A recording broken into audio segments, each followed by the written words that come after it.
Hello everyone, welcome to our channel Kaushal scientist. तो आज के लेक्चर में हम क्या करने जा रहे हैं, हम अपने पिछले जो चैप्टर्स हमने कवर किए, टॉपिक्स हमने कवर किए रिफ्लेक्शन के बारे में, हम उनको थोड़ा हायर लेवल पे पढ़ेंगे ताकि आपके एनटीएससी ओलंपियाड्स के जो सिलेबस है, के जो क्वेश्चंस है वो कवर हो जाए। ठीक है, तो आगे बढ़ते हैं। तो देखते हैं कि हम इसमें रिफ्लेक्शन ऑफ प्लेन मिरर का बात करेंगे, हम वेलोसिटी ऑफ इमेज की बात करेंगे और हम कुछ न्यूमेरिकल्स देखेंगे। ठीक, तो जो हमारा पहला टॉपिक आज का रहेगा वो रहेगा डेविएशन।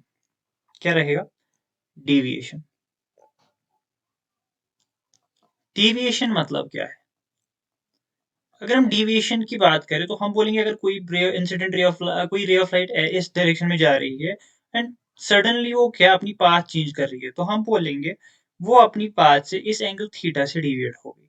ठीक है, इन द सेम वे अगर हम यहाँ पे देखें तो यहाँ पे क्या है, इंसिडेंट रे आ रही है and it strikes the mirror and it is reflected through O B. ठीक है, एओ इंसिडेंट रे है, ओ बी हमारी रिफ्लेक्टेड रे है। लेकिन जो एक्चुअल पाथ थी इंसिडेंट रे की वो क्या थी? ए ओ ए डैश। ठीक है, यहाँ पे दूसरी चीज ये है, ये हमारा angle incident angle of incidence है और ये हमारा एंगल ऑफ रिफ्लेक्शन है। We know from the laws of reflection angle of incidence is equal to angle of reflection, तो हमारे दोनों आई के बराबर ही होंगे। वही नो कि ए ओ ए डैश ये एक स्ट्रेट लाइन है, तो ये जो एंगल बनेगा यहाँ पे ये कितना होगा? 180 डिग्री होगा। तो अगर ये 180 डिग्री एंगल है, हमें पता है यहाँ पे इस 180 डिग्री एंगल जो है ए ओ डैश, इसमें तीन एंगल्स आ रहे हैं, एक आई, दूसरा भी आई और तीसरा डेल्टा। तो हम बोलेंगे I plus delta is equal to 180 degree. तो मैं बोलूंगा 2i is equal to one sorry 2i plus delta is equal to 180 degree. तो यहां से मुझे मिलेगा delta is equal to 180 degree minus 2i। ठीक है, ये हो गया मेरा पहला पॉइंट जो कि था रिफ्लेक्शन डेविएशन के बारे में। दूसरी बात हम ये डिस्कस करेंगे कि अगर हमारे पास एक प्लेन मिरर है, उस पे हम किसी डायरेक्शन से एक इंसिडेंट रे डाल रहे हैं। अब अगर हम उस इंसिडेंट रे को फिक्स रखेंगे और उस मिरर को किसी एंगल थीटा से रोटेट करेंगे, तो हमारी रिफ्लेक्टेड रे पे क्या फर्क पड़ेगा? तो ये पॉइंट क्या कहता है, if keeping the incident ray fixed, mirror rotated by angle theta, the reflected ray rotates by an angle 2 theta। ठीक है, तो क्या बोल रहा है, अगर हमारे पास ऐसे एक मिरर है, ठीक है, और इनिशियली ये इंसिडेंट रेस पे ऐसे आ रही है, तो ये रिफ्लेक्ट भी होगी नहीं, क्योंकि हमने पढ़ा था angle of incidence is equal to angle of reflection. तो वो कितना आएगा? 90 डिग्री, सॉरी 0 डिग्री,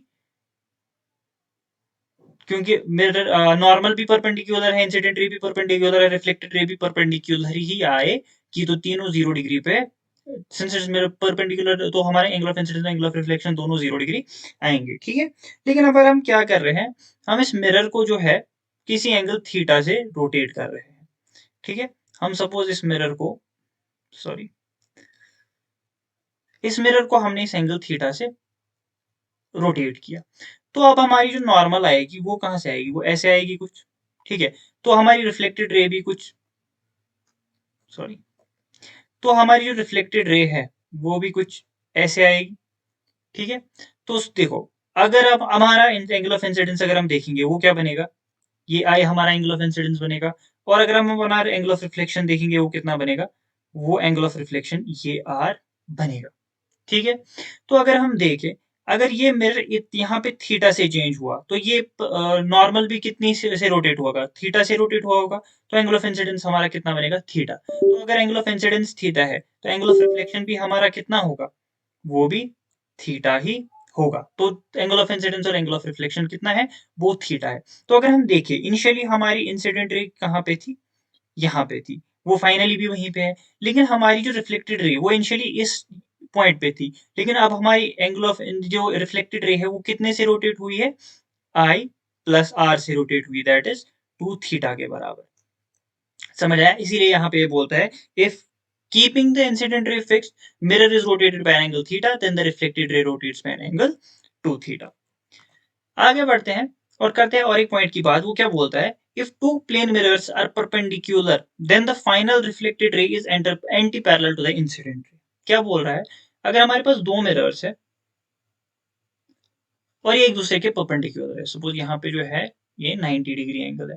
तो अगर अब कोई इंसिडेंट रे ऐसे आ रही है इस पे, आफ्टर फर्स्ट रिफ्लेक्शन ये इस वाले पे पड़ेगी and after this reflection it will go anti parallel to the incident ray. अगर ये इंसिडेंट रे I1 है एंड ये रिफ्लेक्टेड रे R है, फाइनल रिफ्लेक्टेड रे है, तो जो RF और ये होगी एंटी पैरेलल RF। तो क्या होगा, जो रिफ्लेक्टेड रे होगी और जो ये इंसिडेंट रे होगी, इनके बीच में जो एंगल होगा वो 180 डिग्री एंगल होगा। तो जो यहाँ पे है भी दिख रहा है, अगर हमारे पास दो पैरेलल मिरर्स परपेंडिकुलर है एक दूसरे के, तो इंसिडेंट रे और जो फाइनल रिफ्लेक्टेड रे होगी they will be anti parallel. ठीक है। इसके अलावा और एक पॉइंट हम डिस्कस करेंगे कि अगर हमारे पास दो मिरर्स है, किसी एंगल थीटा पे एक दूसरे से इंक्लाइंड है, ठीक है, तो जब इस पे इंसिडेंट रे आएगी एक मिरर पे and after reflection through the second mirror also, जो फाइनल हमारी एंगल ऑफ डेविएशन डेल्टा होगा that will be equal to 360 degree minus 2 theta. This will be the formula, ये भी आप याद रख लोगे। इसके अलावा अब हम थोड़ा रिकैप कर लेंगे जो हमने पिछले लेक्चर में पढ़ा था। क्या पढ़ा था?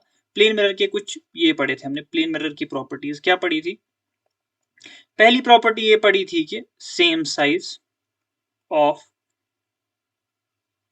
एज ऑफ ऑब्जेक्ट, मतलब कि जो हमारी इमेज होती है उसकी उसका साइज और ऑब्जेक्ट का साइज सेम होता है। तो दूसरा क्या पढ़ा था हमने? Distance of object is equal to distance of image from the distance of image from the mirror, distance of image from the mirror. तीसरी चीज हमने क्या पढ़ी थी? लेटरली इन्वर्टेड होती है, लेटरली इन्वर्टेड होती है। ये 3 पॉइंट्स पढ़े थे। और एक पॉइंट ये था कि अगर हमें किसी चीज की फुल इमेज देखनी है, अगर हमें किसी इंसान की फुल इमेज देखनी है, तो उसके लिए जो हाइट ऑफ मिरर होनी चाहिए, तो हाइट ऑफ मिरर क्या होनी चाहिए? Height of mirror should be equal to half of the height of that person. ये कुछ पॉइंट्स थे पिछले लेक्चर में जो हमने पढ़े थे, वो भी हमने फिर से रिकैप कर लिया। ठीक है, तो आगे बढ़ते हैं और बात करते हैं वेलोसिटी ऑफ इमेज के बारे में। वेलोसिटी ऑफ इमेज क्या बोलता है कि अगर हमारे पास कोई प्लेन मिरर है और उसके सामने एक ऑब्जेक्ट है, ठीक है, अब ये क्या हो रहा है, ये जो ऑब्जेक्ट है ये मिरर की तरफ एक वेलोसिटी u से बढ़ रहा है। सो आफ्टर सम टाइम जो अगर हम देखें तो ये इमेज जो होगी ये भी इसी वेलोसिटी u से इसकी तरफ बढ़ रही होगी। ऐसा क्यों होगा, थोड़ा देखते हैं। सॉरी,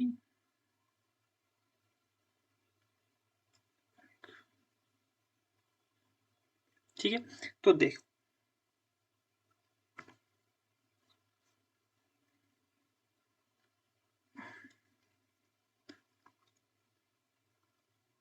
ये हमारे पास एक मिरर है, ठीक है। इनिशियली सपोज हमारी ऑब्जेक्ट जो है वो 10 सेंटीमीटर की डिस्टेंस पे है, तो हमारी इमेज जो बनेगी वो भी 10 सेंटीमीटर की डिस्टेंस पे है, क्योंकि हमें पता है image distance is equal to object distance in case of plane mirror. तो आफ्टर 1 सेकेंड अगर हम ले ले, आफ्टर 1 सेकेंड अगर ये 5 सेंटीमीटर आगे चला है हमारा ऑब्जेक्ट, ठीक है, ये इसने कितना डिस्टेंस कवर किया है? 5 सेंटीमीटर। तो यहाँ पे कितना बचा? 5 सेंटीमीटर। तो अब मिरर और ऑब्जेक्ट के बीच में कितनी डिस्टेंस है? 5 सेंटीमीटर। तो जो हमारी नई इमेज बनेगी उसके और मिरर के बीच में भी कितनी डिस्टेंस होगी? 5 सेंटीमीटर की डिस्टेंस होगी।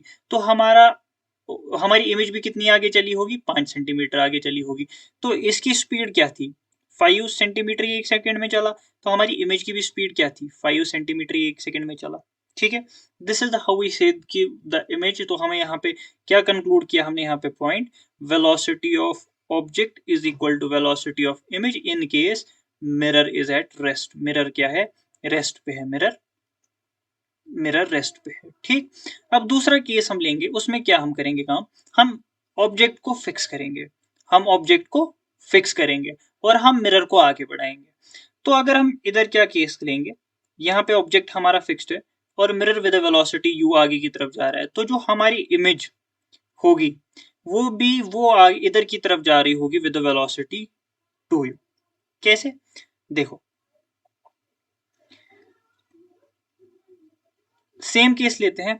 ऑब्जेक्ट है, कितने सेंटीमीटर की डिस्टेंस पे है? 10 सेंटीमीटर की डिस्टेंस पे। तो इमेज कितने सेंटीमीटर की डिस्टेंस पे होगी? 10 सेंटीमीटर की डिस्टेंस पे होगी। ठीक है, आफ्टर सम टाइम अगर ये मिरर अब 5 सेंटीमीटर इधर चला है, ठीक है, तो ये 5 सेंटीमीटर, ये भी कितना बचा? 5 सेंटीमीटर। अगर अब देखेंगे हमारा जो मिरर पहुंचा यहाँ पे, ये हम फिर से ड्रॉ कर देते हैं बेटर अंडरस्टैंडिंग के लिए। तो अब इमेज और ऑब्जेक्ट डिस्टेंस कितनी है? क्योंकि मिरर 5 सेंटीमीटर इधर चला तो यहाँ 5 बनी, तो हमारी नई इमेज जो बनेगी वो भी 5 सेंटीमीटर की डिस्टेंस पे बनेगी। ठीक है, तो अगर हम देखें अब हमारा मिरर जो हमारी जो इमेज है वो कितनी आगे बढ़ी है इस 1 सेकंड में। तो मिरर 5 सेंटीमीटर आया और ये इमेज जो आई ये कितनी डिस्टेंस पे आई है, अब मैं इस मिरर से 5 सेंटीमीटर की डिस्टेंस पे आई। ठीक है, बट इसने टोटल कितनी डिस्टेंस कवर की होगी यहाँ तक पहुंचने के लिए। तो अगर ये यहाँ पे हमारा मिरर आ रहा है तो हमारी नई इमेज मतलब यहाँ पे आ गई, तो इसने ये पूरे 10 सेंटीमीटर कवर किए हैं। तो अगर इसने मिरर ने हमारे 5 सेंटीमीटर कवर किए 1 सेकंड में, इसने 10 सेंटीमीटर किया 1 सेकंड में, तो हम बोलेंगे जो वेलोसिटी ऑफ इमेज होगी that will be 2 times velocity of mirror. In case हमारा जो ऑब्जेक्ट होगा velocity of object is equal to 0, या हम बोलेंगे ये कि हमारा ऑब्जेक्ट स्टेशनरी होगा। तो this was the case velocity of image. हम फिर से रिकैप कर देते हैं, ये चीज यहाँ पे एक नोट डाउन कर देते हैं। ये वैल्यूज क्या थे कि velocity of image is equal to velocity of object in case के हमारा मिरर किस पे था, रेस्ट पे था, and velocity of image is equal to velocity of 2 times velocity of mirror in case के ऑब्जेक्ट जो है हमारा वो रेस्ट पर है। ठीक है, this was about the velocity of image. इसके बाद image formed by plane mirror, ये हमने पिछली बार पेयर ऑफ प्लेन मिरर्स, ये हमने पिछले क्लास में भी डिस्कस किया था। आज थोड़ा रिकैप कर लेते हैं इस कॉन्सेप्ट को। ठीक है, तो हम क्या करेंगे, हम दो मिरर्स लेंगे, दोनों प्लेन मिरर्स हैं जो कि एक एंगल थीटा पे इंक्लाइंड है। तो ये अब नंबर ऑफ इमेजेस निकालने के लिए नंबर ऑफ इमेजेस ये कितने बनाएंगे, वो n के बराबर रखेंगे। हम क्या लेंगे, हम एक वैल्यू कैलकुलेट करेंगे पहले m, जो किसके बराबर होती है 360 बाई थीटा। यही डिटरमाइन करेगा हमारा नंबर ऑफ इमेज कितनी बनेंगी। अगर हमारे इस m की वैल्यू अगर हमारे m की वैल्यू इवन आई, ठीक है, तो क्या होगा, तो नंबर ऑफ इमेज हमारी m-1 होगी। अब अगर हमारा ऑड आया तो हमारे दो केसेस होते हैं। अगर हमारा ऑब्जेक्ट जो है वो सिमेट्रिकली प्लेस्ड है, इन बिटवीन द मिरर्स वो सिमेट्रिकली प्लेस्ड है, तो क्या होगा, जो हमारी नंबर ऑफ इमेजेस होंगी वो m के बराबर ही होंगी, दैट इज 360 बाई थीटा। और अगर हमारा ऑब्जेक्ट जो एसिमेट्रिकली प्लेस्ड है, दैट इज एसिमेट्रिकली प्लेस्ड, तो उस केस में क्या होगा, हमारी जो नंबर ऑफ इमेजेस हैं वो कितनी होंगी, m-1 के बराबर होंगी। These are the two cases when हमारा m की वैल्यू क्या है, ऑड होगी। जनरली हमारे पास जो क्वेश्चंस होते हैं उनमें मेंशन किया होगा इज इट सिमेट्रिकली और एसिमेट्रिकली, तो उसी हिसाब से आपको सॉल्व करना है। वो मैक्सिमम टाइम्स हमारा क्वेश्चन जो होता है, अगर आप मेंशन नहीं किया है क्वेश्चन में कि ये, तो हम सिमेट्रिकली वाला केस लेंगे, और अगर मेंशन किया है कि एसिमेट्रिकली है तो ये वाला केस लेंगे। ठीक है, चलिए आगे बढ़ते हैं और आज का पहला न्यूमेरिकल सॉल्व करते हैं, जो कि है how many images of a person are formed who is in a room whose two adjacent walls and ceiling are plane mirrors। ठीक है, तो हमारा क्या हो रहा है, how many images of a person are formed who is in a room whose two adjacent walls and ceiling are plane mirrors। आप pause कीजिए वीडियो को और फिर ये क्वेश्चन सॉल्व कीजिए, ट्राई कीजिए और अपना आंसर लिखिए कमेंट बॉक्स में। तब तक हम इस क्वेश्चन को ट्राई कर लेते हैं। ठीक है,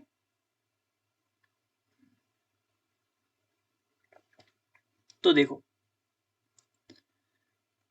ये हम अपना कमरा बना लेते हैं। इसके दो वॉल्स हमारे क्या है, प्लेन मिरर है। ये वाला वॉल हमारा प्लेन मिरर है, ये वाला वॉल प्लेन मिरर है, और सीलिंग प्लेन मिरर है। तो अगर यहाँ पे कोई ऑब्जेक्ट रखा हुआ है, ये हमारा ऑब्जेक्ट है, ठीक है, ये हमारा ऑब्जेक्ट है। अगर आप इसकी इमेज देखेंगे तो इसकी एक इमेज इस वाले प्लेन मिरर में भी बनेगी और इस वाले प्लेन मिरर में भी बनेगी, लेकिन और यहाँ पे और एक इमेज बनेगी। ऐसा क्यों, हमने पढ़ा अभी कि number of images by two pair of mirrors, pair of mirrors वो किसके बराबर होता है, वो हम कैलकुलेट कर सकते हैं। हम पहले 360 बाई थीटा कैलकुलेट करेंगे। यहाँ पे 360 बाई थीटा कितना है, 90 डिग्री थीटा है, तो वो कितना आएगा, 360 बाई 90, वो 4 के बराबर आएगा। तो हमारी m की वैल्यू आई 4, तो नंबर ऑफ इमेजेस कितनी होंगी, क्योंकि m इवन है तो वो m-1 that is equal to 4-1 that equal to 3। तो इसकी वजह से हमारी इन दो मिरर्स की वजह से हमारी 3 इमेजेस बनी। बट अब हमारे पास सीलिंग भी है, और उस सीलिंग के लिए ये भी एज ऑब्जेक्ट काम करेगा, ये भी एज ऑब्जेक्ट काम करेगा, ये भी एज ऑब्जेक्ट काम करेगा, ये भी एज ऑब्जेक्ट काम करेगा। तो जो हमारा सीलिंग मिरर है, सीलिंग मिरर के लिए हमारे पास कितनी ऑब्जेक्ट्स है, 4 ऑब्जेक्ट्स है। तो उसकी वजह से कितनी इमेजेस बनेंगी, 4 इमेजेस बनेंगी। और ऑलरेडी हमारे पास कितनी इमेजेस थी, 3 इमेजेस थी। तो 4 + 3 कितना होगा, 7 इमेजेस इन फाइनल हमारे आंसर होगा। ठीक है, एक बार फिर से रिपीट कर देता हूं। तो ये हमारे प्लेन मिरर्स है जो कि पेयर में है 90 डिग्री एंगल पे, तो इनकी वजह से 3 मिरर्स बनेंगी, 3 इमेजेस बनेंगी। अब जो ये तीनों इमेजेस है और ऑब्जेक्ट है, ये चारों मिला के एज ऑब्जेक्ट काम करेंगे फॉर द सीलिंग मिरर। इस सीलिंग मिरर के पास तो 4 ऑब्जेक्ट्स है, तो 4 इमेजेस बनेंगी। तो इनिशियली हमारे पास 3 इमेजेस थी और ये 4 इमेजेस बन गई, तो टोटल हमारे पास 7 इमेजेस बन गई। ये आपका पहला न्यूमेरिकल। नेक्स्ट न्यूमेरिकल पे चलते हैं। सिंपल सा सवाल है, द एंगल ऑफ इंसिडेंस दिया गया है, ray of light is 45 degree, find the angle through which it deviates. तो एंगल ऑफ डिविएशन निकालना है, फॉर्मूला भी आपके पास है, आप दूसरे तरीके भी से भी कर सकते हो। ठीक है, वीडियो को पॉज करो और ट्राई करो क्वेश्चन को। तो देखो, हमारी incident ray, reflected ray, normal, incident, reflected, normal, और इसके बीच में एंगल कितना है, 45 डिग्री। इसके बीच में भी एंगल कितना आएगा, 45 डिग्री। लेकिन एंगल ऑफ डिविएशन किसके बराबर होगा, ये हमारा डेल्टा होगा, क्योंकि इंसिडेंट रे की डायरेक्शन एक्चुअली ये है। तो ये कितना बनेगा, 180 is equal to delta plus 45 plus 45 degree. तो ये कितना बनेगा, which implies delta is equal to 90 degree, क्योंकि ये इन दोनों का सम 90 आएगा, ये इधर ले जाएंगे, ये 180 माइनस 180 डिग्री माइनस 90 डिग्री आएगा, तो ये हमारा 90 डिग्री आएगा। ये हुआ अगर हम स्ट्रेट लाइन का टोटल एंगल को सम करेंगे। हमारे पास डायरेक्ट फॉर्मूला भी है, delta is equal to 180 degree minus 2i। तो एंगल ऑफ इंसिडेंस दिया गया है, that is equal to 180 degree minus 2 times 45 degree. ठीक है, तो जो एंगल ऑफ डिविएशन हमारे पास आएगा, that will be equal to 180 minus 90 degree, that will be equal to 90 degree. Hope कि आप सबको यही आंसर मिला होगा।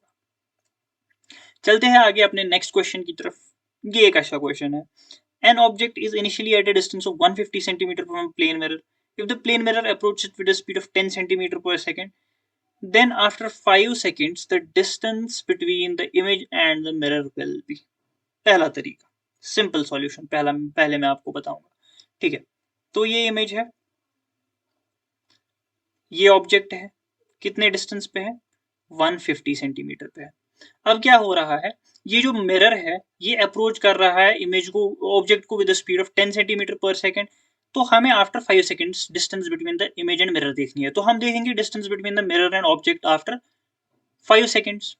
ठीक है, तो 5 सेकंड्स के बाद हमें पता है कि जितना दूर इमेज हो ऑब्जेक्ट होगा उतना दूर ही इमेज भी होगा।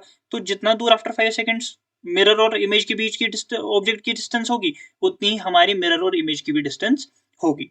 तो 5 सेकंड में कितनी डिस्टेंस ट्रेवल करेगा mirror, that will be equal to 5 into 10, that will be equal to 50 centimetre. ये आगे बढ़ा, तो अगर ये 50 सेंटीमीटर इधर की तरफ बढ़ा, तो हमारे बीच अब इसकी डिस्टेंस कितनी आएगी, ये कितने होगा, ये 100 सेंटीमीटर की डिस्टेंस पे होगा। तो हमारी इमेज और मिरर की डिस्टेंस भी कितनी होगी, 100 सेंटीमीटर की डिस्टेंस होगी।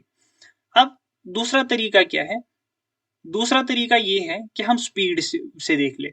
अगर मिरर की इमेज की, मिरर की वो लेकिन कॉम्प्लेक्स है। अब कॉम्प्लेक्स सॉल्यूशन की बात करें, कॉम्प्लेक्स सॉल्यूशन जिसमें हम स्पीड का जो हमने पढ़ा, velocity of image is equal to 2 times velocity of mirror.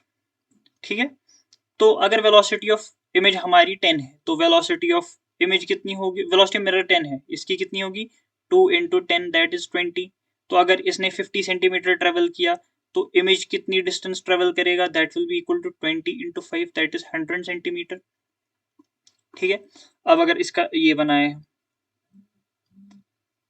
Initially यहाँ पे है 150 सेंटीमीटर की डिस्टेंस पे। ठीक है, बट अब हमारा मिरर कहाँ आ गया, यहाँ आ गया, ये 100, ये 50। तो इनिशियली हमारी इमेज कहाँ पे थी, 150 सेंटीमीटर की डिस्टेंस पे, बट आफ्टर ये कितना चला, ये 100 चला इधर, तो यहाँ पे 100 चला। ठीक है, ये 100 चला, तो अब इनके बीच में डिस्टेंस कितनी बची, ये 50, ये 50, तो कितना हुआ, 100। तो दोनों तरीके से हमारा आंसर जो आया वो सेम आया, but this was a simpler solution. ये थोड़ा कॉम्प्लेक्स था, क्योंकि वेलोसिटी ऑफ इमेज की फॉर्मूला रखनी है एंड ऑल दैट।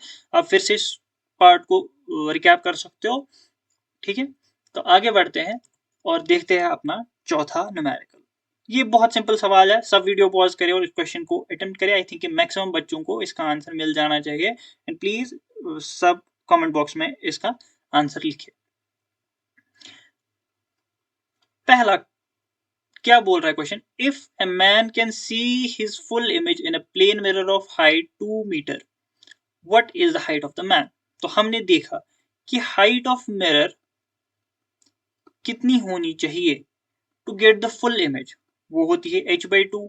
तो अगर हम हमारी हाइट ऑफ मिरर देखे हैं कितनी है 2 मीटर्स, तो हाइट ऑफ मैन कितनी होगी 2 × 2, that will be equal to 4। बहुत सिंपल सॉल्यूशन था, ठीक है, क्योंकि हमें पता है अगर मिरर की हाइट हमें कितनी चाहिए h/2 चाहिए ताकि फुल इमेज चाहिए, फुल इमेज हासिल करने के लिए। बट अगर अब हमारे पास उल्टा क्वेश्चन है, हमें बोलिए हाइट कितनी है, अगर हमारे पास 2 मीटर के मिरर में पूरी इमेज दिख रही है तो वो सिंपली आएगा 2 × 2, तो वो कितना आएगा 4। ठीक है, चलो आगे बढ़ते हैं अपने फिफ्थ न्यूमेरिकल पे।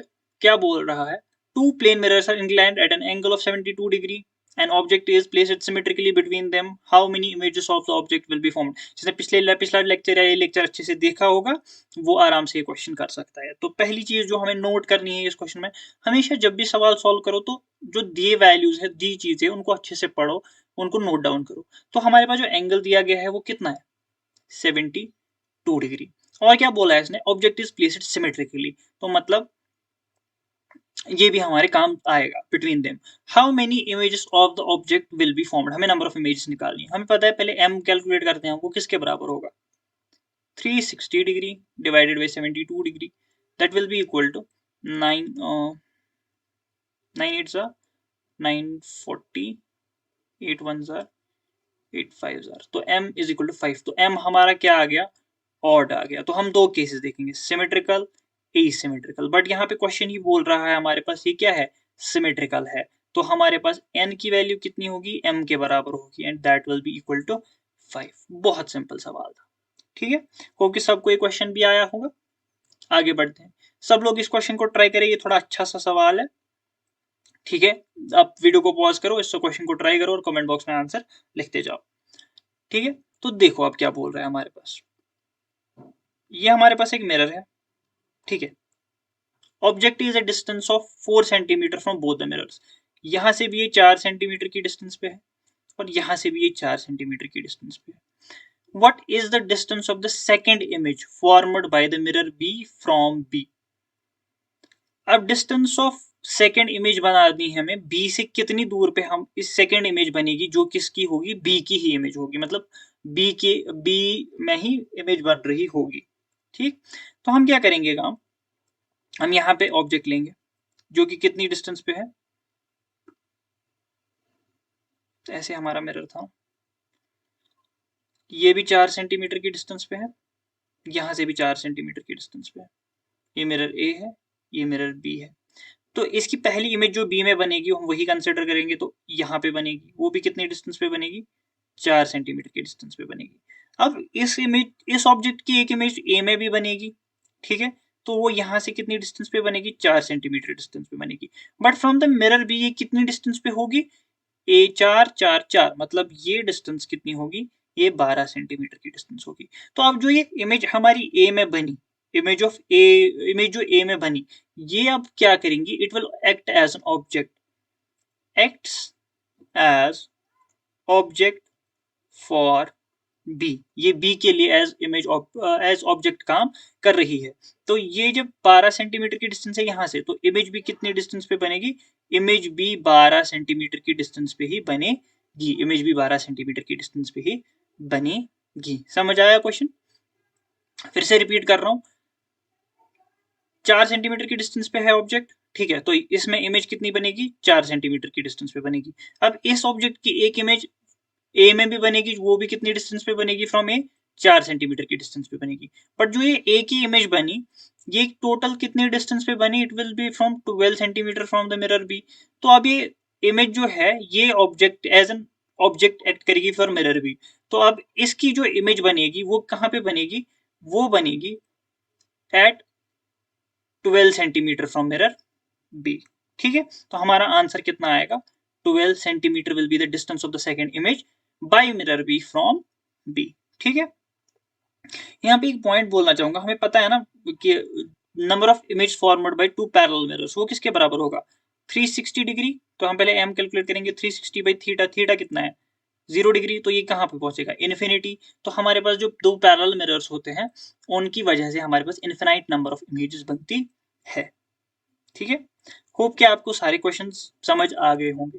थैंक यू, हमारे चैनल को सब्सक्राइब कीजिए, हमारे साथ बने रहिए और लेक्चर्स देखते रहिए ताकि आपका कॉन्फिडेंस लेवल बढ़े। Thank you.